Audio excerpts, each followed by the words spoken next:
हम क्लास 4 की हिंदी बुक भाषा अभ्यास का चैप्टर 4 इसका एक्सरसाइज कंप्लीट करेंगे। तो चलिए शुरू करते हैं।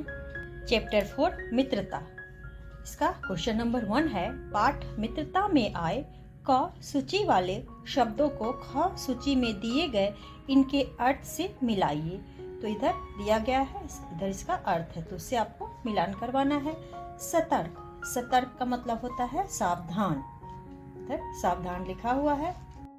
प्रसन्न का मतलब होता है खुश। फिर है भूमि, भूमि का जमीन। मित्रता, मित्रता का मतलब दोस्ती। सुगंध, सुगंध मतलब खुशबू। तो इधर हुआ सतर्क, सावधान, प्रसन्न, खुश, भूमि, जमीन, मित्रता, दोस्ती, सुगंध, खुशबू। अब है क्वेश्चन नंबर 2। दिए गए वाक्यों को ध्यान से पढ़िए। सुंदर वन में आम का एक पुराना पेड़ था। तो इसमें पुराना है। ख, सलोनी मीठे स्वर में गाती। ग, आम के पेड़ के आसपास हरी घास और झाड़ियां थी। घ, सलोनी उसे मीठे मीठे आम देती। तो ऊपर दिए गए वाक्यों में मोटे काले शब्द जिन शब्दों की विशेषता बता रहे हैं उन्हें लिखिए। तो यह जो पुराना है पेड़ की विशेषता को बता रहा है और मीठे स्वर की विशेषता को बता रहा है। यहाँ पे हरी, हरी जो है घास और झाड़ियाँ की विशेषता को बता रहा है। इसमें मीठे मीठे आम की विशेषता को बता रहा है। तो इसका हो जाएगा आपका पुराना पेड़, मीठे स्वर, हरी घास और झाड़ियाँ भी दे सकते हैं, मीठे आम।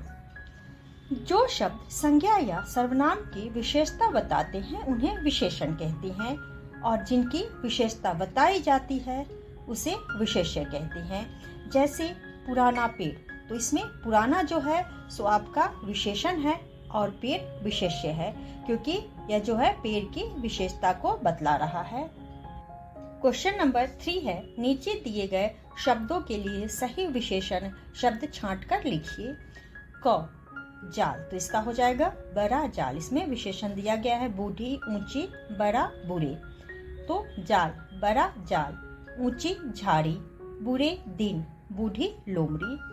अब है क्वेश्चन नंबर 4। नीचे दिए गए शब्दों के दो दो पर्यायवाची शब्द छांट कर लिखिए। इधर दिया हुआ है हेल्प बॉक्स, उसकी सहायता से आप लोग को इधर कंप्लीट करना है। तो समान अर्थ बतलाने वाले शब्द को पर्यायवाची शब्द कहते हैं। इधर पेड़ है तो पेड़ का हो जाएगा आपका वृक्ष और तरु।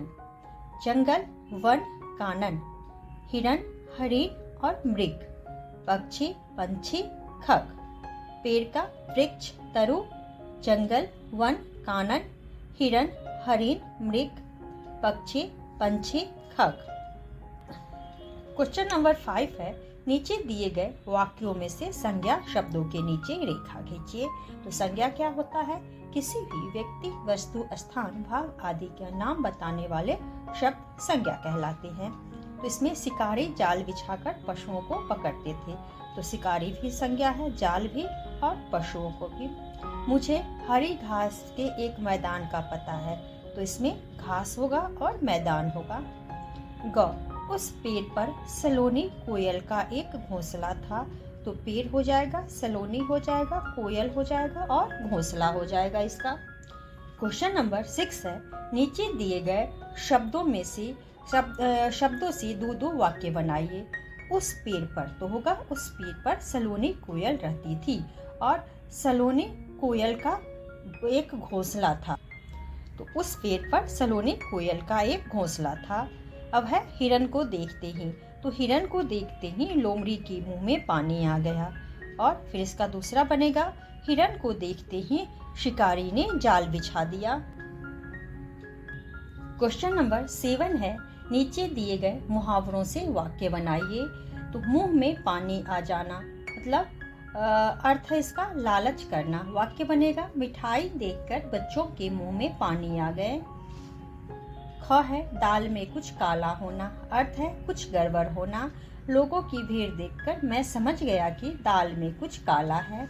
अब है आपका क्वेश्चन नंबर 8, नीचे दिए गए चित्र के आधार पर अपने शब्दों में छोटी सी कहानी लिखिए। तो इधर जो चित्र दिया गया है इसी के आधार पर आपको कहानी लिखनी है। चलिए इसको करते हैं। बहुत समय पहले एक वन में बहुत जानवर मिलजुल कर रहा करते थे। सभी सुख दुख में एक दूसरे की मदद करते थे, किंतु चिंटू बंदर बहुत शैतान था। उसे सभी को सताने में बड़ा मजा आता था। एक दिन उसने मधुमक्खी के छत्ते पर पत्थर मार दी। फिर क्या था, सभी मधुमक्खियां उसके शरीर से चिपक गई और उसे काटने लगी। दूसरे को सताने का अच्छा सबक मिला चिंटू बंदर को। अब चिंटू ने किसी को भी तंग न करने की कसम खाई। तो आज के लिए इतना ही। अगर आप लोग को यह वीडियो पसंद आए तो वीडियो को लाइक करें और चैनल को सब्सक्राइब करें।